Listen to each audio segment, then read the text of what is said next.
Welcome to this community assessment project which focuses on the mental health of clients who visit the 612 MASH Minneapolis All Shall Heal Medical Shed. 612 MASH operates as a free clinic with a mission to employ the experience and skills of their trained team members in order to align services, provide education, and mobilize rapid responses which alleviate suffering, support community-led change, and accelerate the people's control for equality. The student contributors to this project are Sarah Clear-Newertz, Colleen McGuire, Andrea Ottoman, and me, Caitlin Smith. We are all registered nurses and students in the Maine Baccalaureate Nursing Program at Metropolitan State University's College of Nursing and Health Sciences. Before we get started, my student colleagues and I would like to thank our instructor, Patricia Schoen, DNP, MPH, PHN, RN, for facilitating this learning experience and guiding us through the public health nursing process. We would also like to thank a few key volunteers from 612 MASH who made this community assessment project possible. Co-founder Kia Bible, community health worker, co-founder Dr. K, MD, Joelle Z, RN, Jeanette R, BSN RN PHN, Carrie W, RN, Sean H, medic. Kia and Dr. K recognized a need for medical services during the uprising of violence and racial tension that followed the police murder of Mr. George Floyd in South Minneapolis, so they have worked tirelessly since that time, along with their team of compassionate and dedicated volunteers, in order to promote the idea and the reality that in Minneapolis all shall heal. These courageous individuals should be very proud of the work they do to push for healing and equality within and beyond the autonomous zone at George Floyd Square. Here's some information on how we gathered data for this project. Primary source data came from a mix of in-person and virtual meetings with MASH volunteers, follow-up emails, participant observation during volunteer shifts, and a windshield survey during which students drove through the 4 neighborhoods surrounding George Floyd Square to make note of environmental elements which may positively or negatively impact health.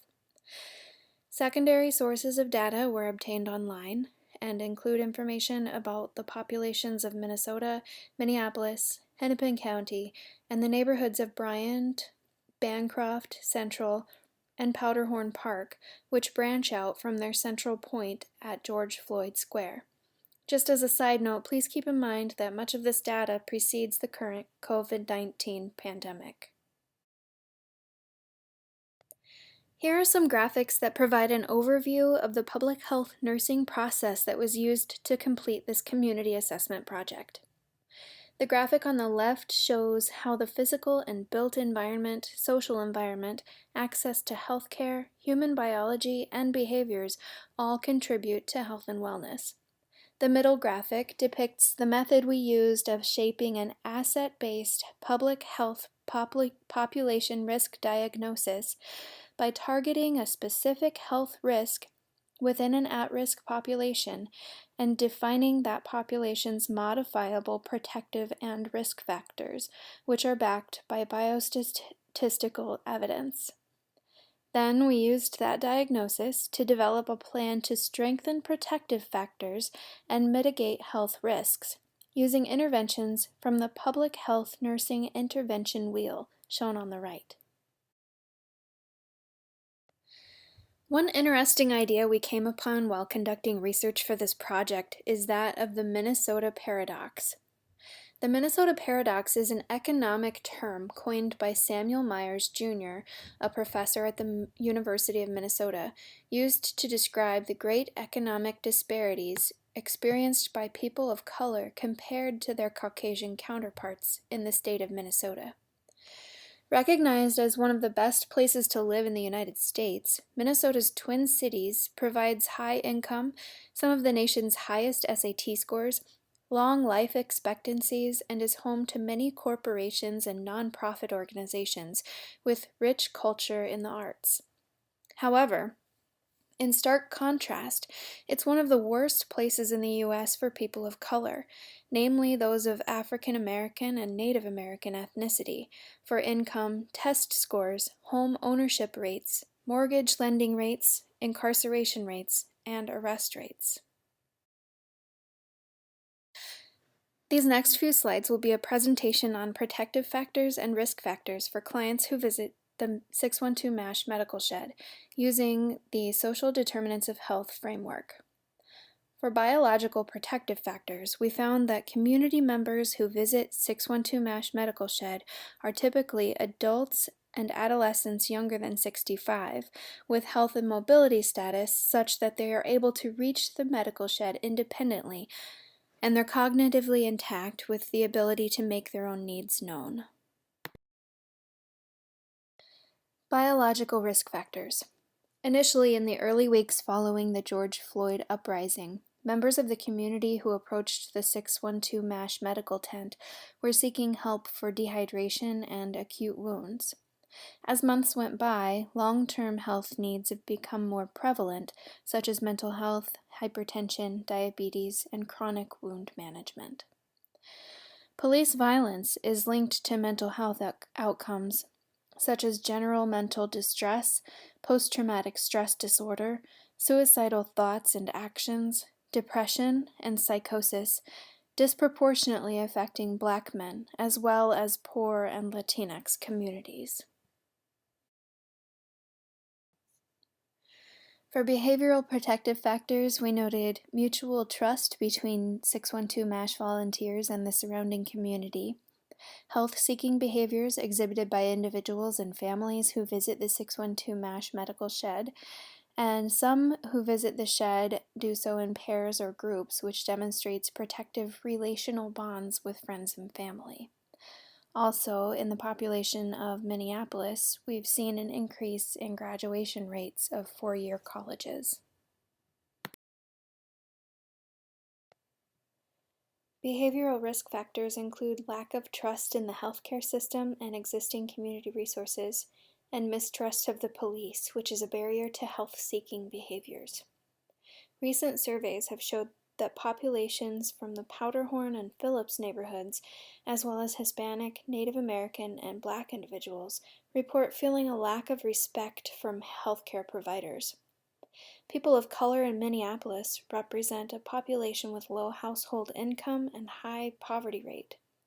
Also of note, the neighborhoods surrounding George Floyd Square report a lack of higher education when compared to more affluent areas of Minneapolis, with fewer than half of the residents of Central claiming to have continued their studies beyond the high school level.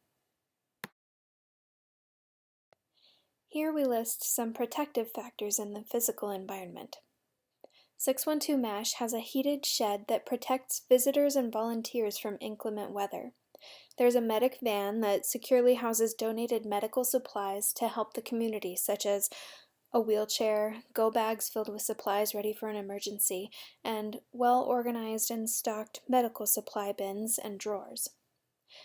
Barriers are blocking the roads leading to George Floyd Square, which serve to protect and preserve the site. Barriers are located at Park and Elliott off of 38th and 37th and 39th off Chicago with community guards. The neighborhoods surrounding George Floyd Square are a mixture of small businesses, private homes, and apartments that are well kept with walkable streets and with street lights and sidewalks. There are bike lanes on major streets and bus lines with multiple stops. There are also resources such as banks, churches, parks and green spaces, libraries, schools, a community center with a food shelf, and medical and dental facilities. Here are some risk factors we found in the physical environment. Cold and inclement weather is a barrier to accessing community resources located outside in George Floyd Square. A steady supply of medical supplies most commonly used are needed at 612 MASH, especially with COVID-19 considerations such as PPE like hand sanitizer, gowns, gloves, and masks.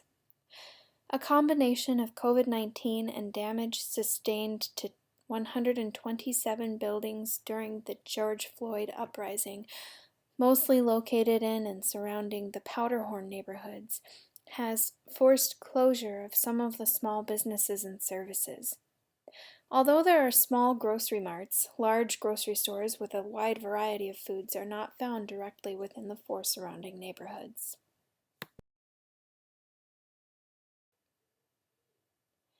For the four neighborhoods surrounding George Floyd Square, the community itself could be considered the biggest protective factor.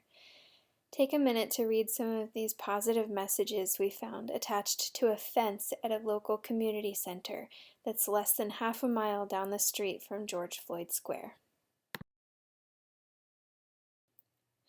Throughout the course of this project, we found a lot of protective factors in the social environment. 612 MASH, a licensed nonprofit organization, is available as a free walk-up health clinic and mobile service during the current global pandemic, while other community health services have reduced availability. As noted in their mission statement, their aim is to serve the community with a skilled volunteer team of nurses, EMTs, and an MD that provides resources, education, and urgent health responses to assist the community-led goal for equality. Within the 612 MASH team itself, there are also stakeholders of the community and community board members. There's a strong sense of community. Many stakeholders, organizations, and individuals have come to lend support, including those affiliated with 612 MASH. There's familiarity and trust, security through Community Watch.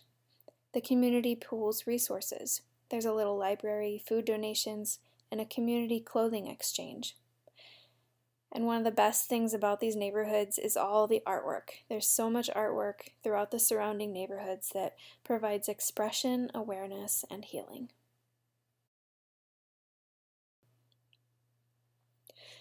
This slide shows risk factors in the social environment.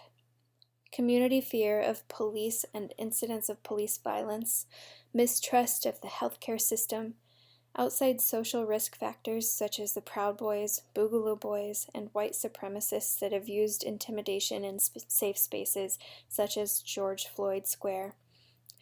And they need more medically trained volunteers to support 612 MASH and to care for the continuous numbers of community members who are using the medical shed for primary care needs. This community that surrounds George Floyd Square is a social environmental protective factor. There is significant symbolism present in the Say Their Names cemetery. Mothers, families, friends, and allies are able to visit a space to grieve and recognize the pain and damage of systemic racism and police brutality. The Say Their Names cemetery resides on the same plot of land that once housed families of color. The homes once located there seasonally flooded, and the community stood up and removed the homes and added a green space. This speaks to the community as they once again unite for change, bringing various talents and passions to build a better future within and beyond their community. Please take a moment to review the data that supports education level and poverty as risk factors for the neighborhoods of Bancroft, Bryant, Central, and Powderhorn Park.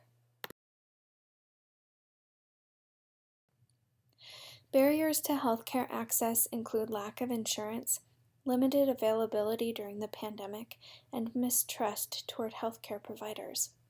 As the seasons change and winter approaches, even access to the free and welcoming services of 612 MASH will be limited by cold and inclement weather, but volunteers are working tirelessly to adapt by moving from a drafty tent to a heated shed and beginning to provide home visits. 612 MASH, a grassroots organization formed from the ashes and pain following the events surrounding the George Floyd uprising to become a healing source for this community. Still early in their development, they continue to offer a safe space, providing free health resources and therapeutic conversations with the community during a global pandemic where there are few other places for the community to do so. Within George Floyd Square, there is a strong sense of community where members, neighbors, and stakeholders are familiar with each other and support each other by pooling resources and actively seeking ways to build capacity within the community.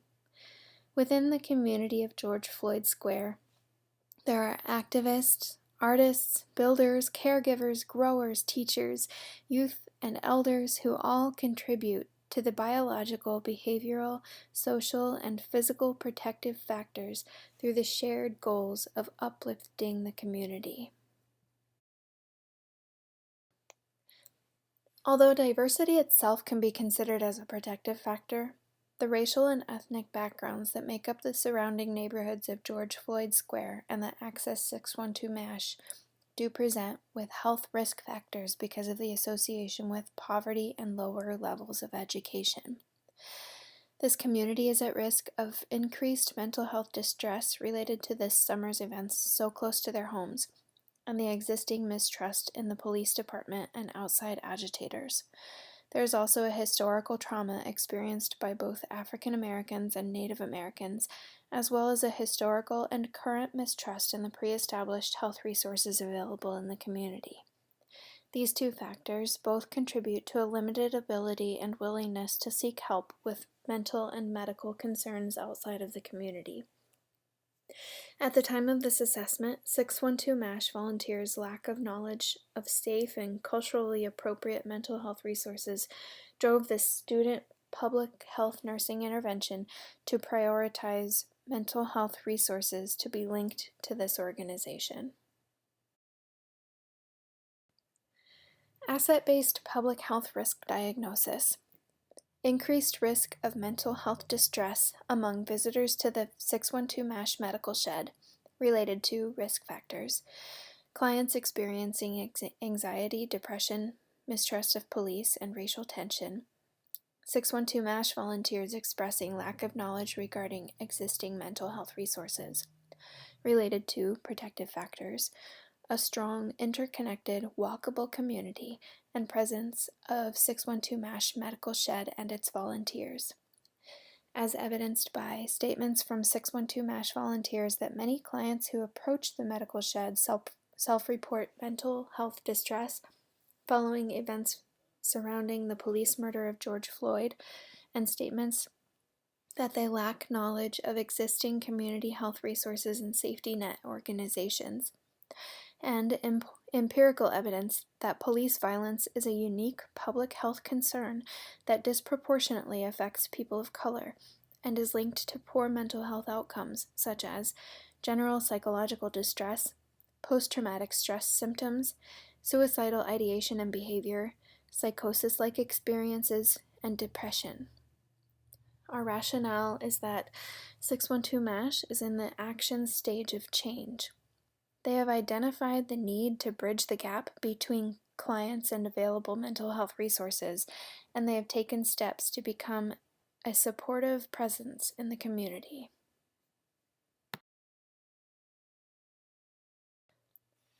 Our Healthy People 2020 goal is to improve mental health through prevention and by ensuring access to appropriate quality mental health services.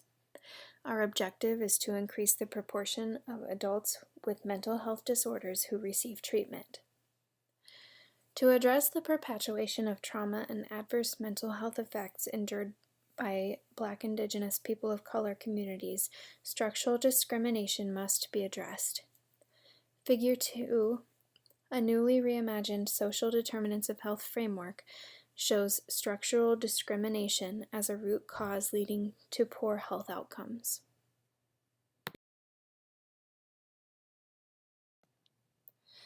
Health priority with rationale.